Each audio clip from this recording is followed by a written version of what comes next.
Hi everyone, and warm welcome back to Cuik Talk for episode 11. I'm your host Dougie Penman, and I'm delighted to be joined tonight by goalkeeper Robert Watt and defender Greg Page as they discuss their time at Penicuik Park so far and also discuss their teammates as ahead of the new season and hopefully share a couple of wee tidbits that you'd like to hear. We'll get straight into that and hopefully enjoy the podcast. Cheers.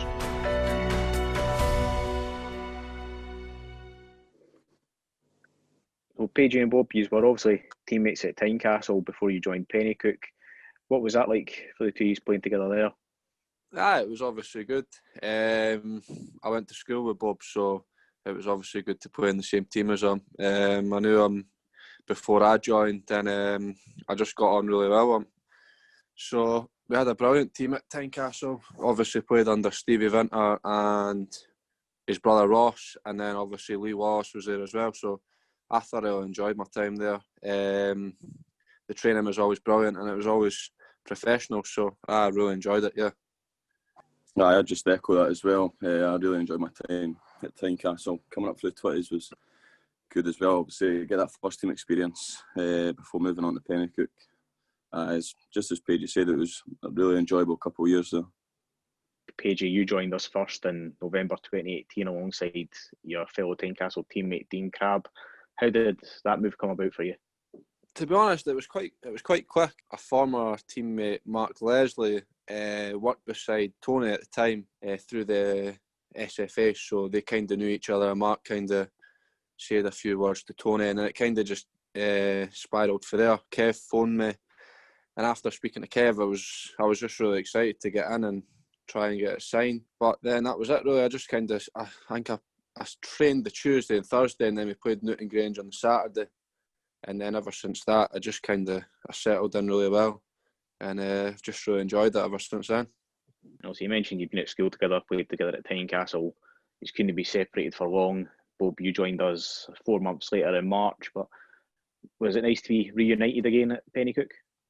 It was brilliant. It was kind of a tough time at Tiny during the couple of months that Pagey had left and Dino had left. Obviously, two big players, but I think it was Pagey that kind of, it was Big Tam got injured. I think he was playing Spartans on a Friday night, and I think he was looking for a goalkeeper. So Pagey had obviously mentioned my name to Tony and Kev, and then they were in contact with myself. And then I believe it was a Monday, Kev had came to my house and I just signed there and then.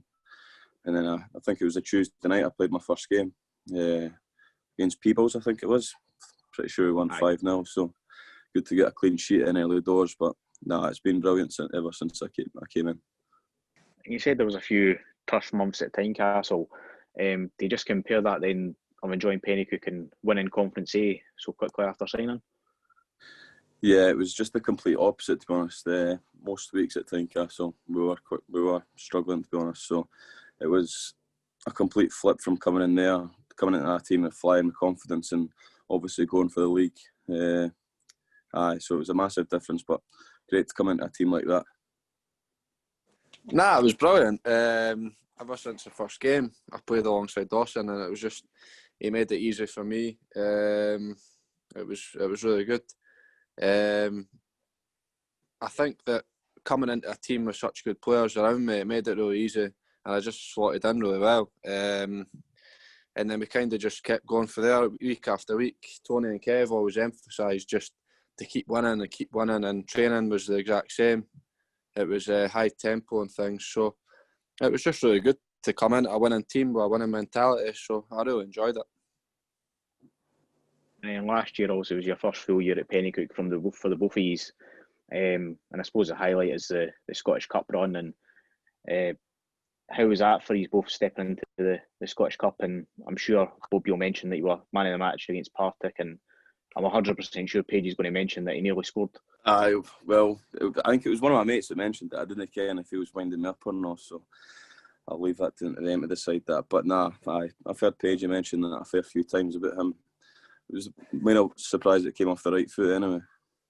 But it was a great day. All our mates, all our family and the crowd support was unbelievable that day. But it was some day to remember.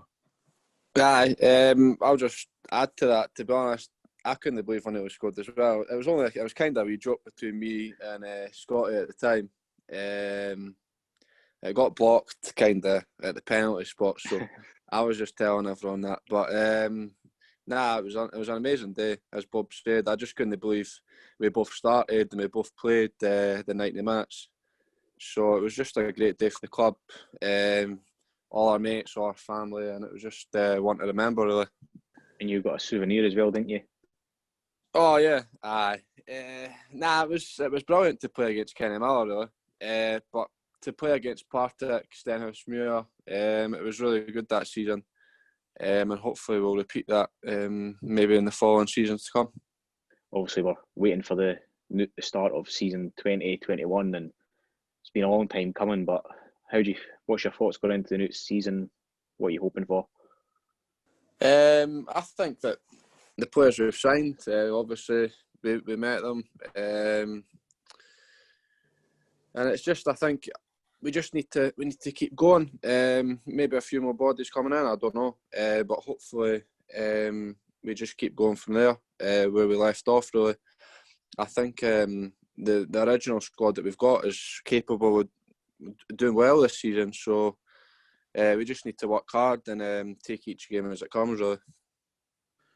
I just agree with that. I think the league wasn't really great last year. I think kind of let ourselves down in that aspect. But as Pagey said, we've kept a lot of the boys together, so I think that was the main thing. A few boys have gone, but hopefully we can still kick on in the league and go for a few cup runs and maybe be pushing to get up to the lowland. That's what we're all aiming for. And now that we've sort of summed up your time at Penicuik so far, we'll get on to the real reason you both requested to come on the podcast, and I'll make everyone aware that it was used to requesting to come on. We're going to go into some questions about your teammates, and we'll see in Page's words was slaughter a few boys.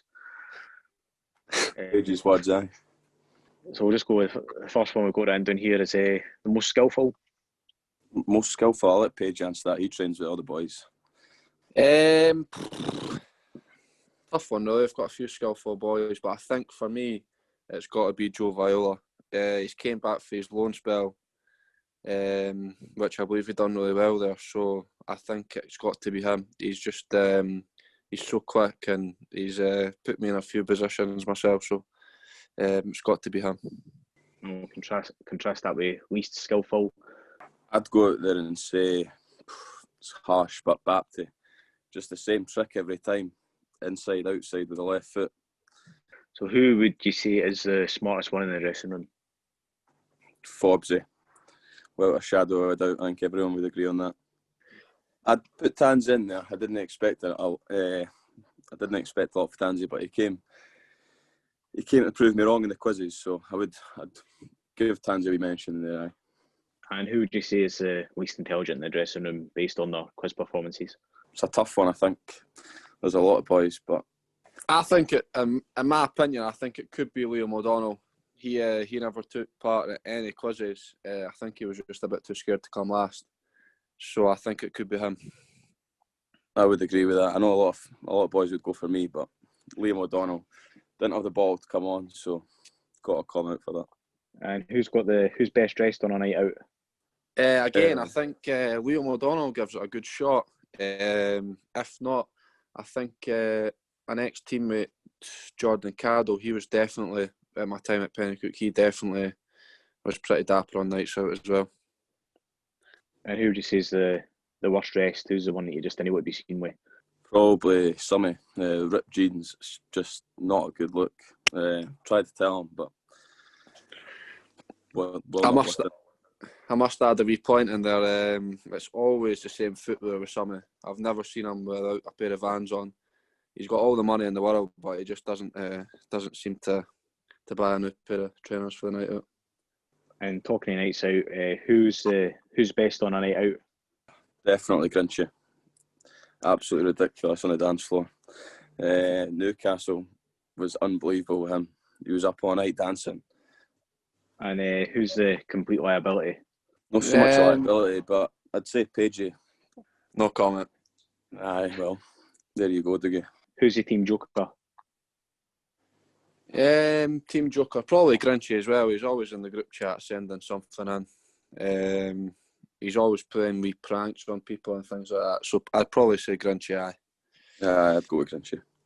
And who's the one that's always soaking up the coaches? Oh, maybe Grinchy again. I think he's on the phone most days to Tony, and definitely was on the phone most days to Kev when he was there. But maybe Grinchy as well. I'd say so. And who do you want controlling the music in the dressing room before a game? To be fair, we never really get to hear anyone's music because it's just Bapty.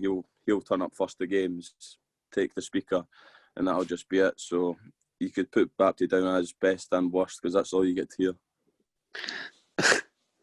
And who's most likely to be fined for sitting on their phone in the dressing room? I'd have to say Liam O'Donnell for that one. He's been caught a few times.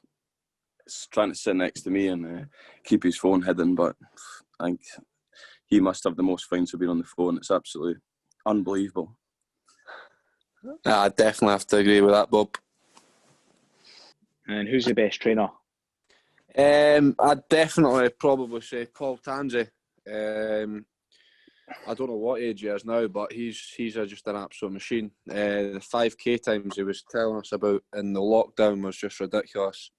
And he's in great shape considering what age he is, so I'd probably say Paul Tansey.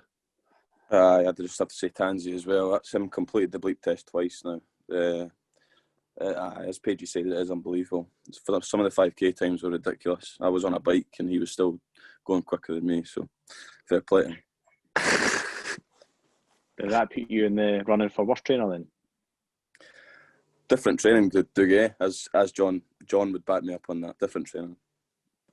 Pagey, who you going to shop for worst trainer? To be honest, I'd maybe say myself, Dougie. I'm not the best trainer, but when a game comes along, I'll definitely be given 100%. But I'm just it's just no one of my most enjoyable things. But I'd maybe say myself. I don't know if that's noble or being a coward, but again, I'm sure the boys will be happy with you just saying yourself. So who's the biggest moron in the dressing room that you just want to shut up? Probably, I think Forbes said this a couple of weeks ago, but it would be probably Grinchy, but it's more in a constructive way. Just wants all the boys to be performing. He'll not have slackers in the team. Everybody needs to be pulling their weight. So it's Grinchy, but in a good way. I'd agree with that. I think Sammy as well. Sammy demands high standards. It's no really a moan. It's more if somebody's not performing on a Saturday or at training, Sammy will definitely have a wee word with them. But I think that's just the guy is as well being captain as well. So probably him. And who's the fastest in a race? Without a doubt, Sean Stewart. I definitely agree with him. He is. Yeah, And I'd agree with that as well, Dougie. I think even if I was to get 30-yard head start on Sean, I think he'd probably still beat me. No, I would say who's the slowest? Oh, slowest? I'd have to go Pagey or Kieran Watson, as he is towing, to be honest. Him and Pagey.